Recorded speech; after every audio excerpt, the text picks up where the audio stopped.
Do you think the Trinity is a contradiction? Of course, it's a contradiction.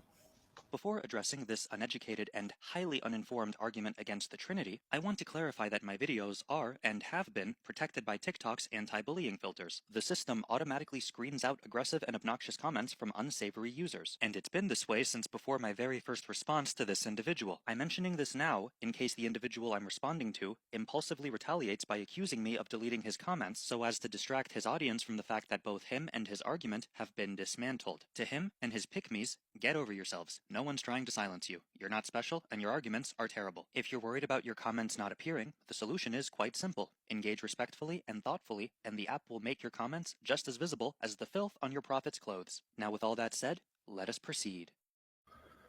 Of course, it's a contradiction. How? How many gods do you believe in? One. And you believe in the Trinity?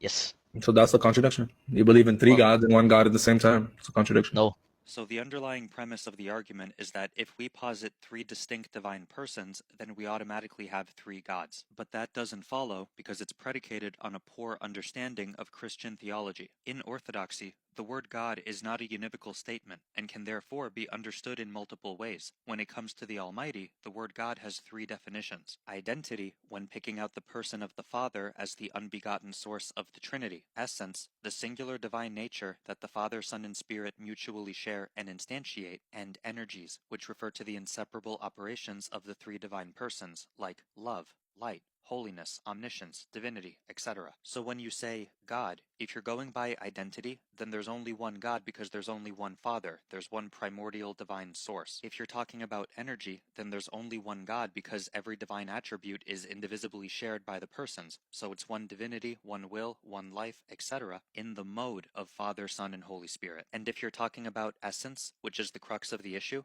there is only one God because the divine essence is one. And that's a very important point.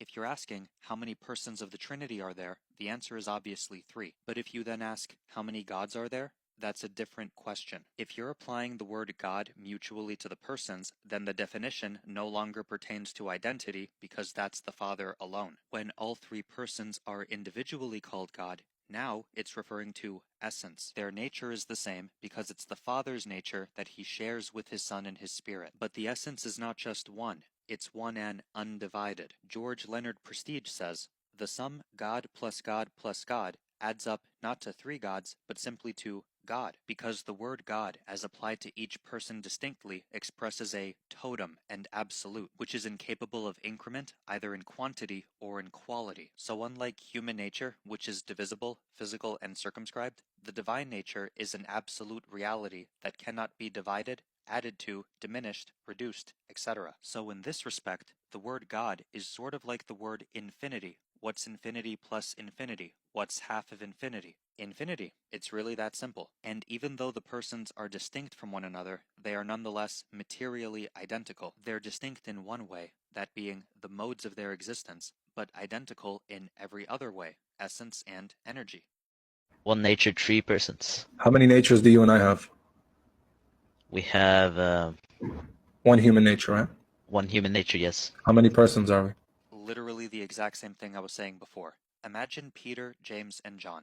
They all possess the same human nature, and they're three individual human beings. However, the reason why the Father, Son, and Spirit wouldn't be three different gods is because the mode or manner in which they exist is different. Human beings exist in creation, which is bound by space, time, and place. And even though human nature is one reality, it's a divisible reality. So Peter, James, and John exist separated from one another, and they do different things in different ways and at different times. But when it comes to the Trinity, the same principles don't apply, because God, His Word, and His Spirit are not spatially separated. The persons are not temporalized because their divine nature is atemporal, and they're also not parts that make up a fragmented whole because their divine nature is not physical. St. Maximus the Confessor says, the Trinity is truly a monad, for such it is, and the monad is truly a Trinity, for as such it subsists, since there is one Godhead that in essence is a monad and in subsistence a Trinity. So the divine nature itself is one indivisible reality, but it exists in a personal way.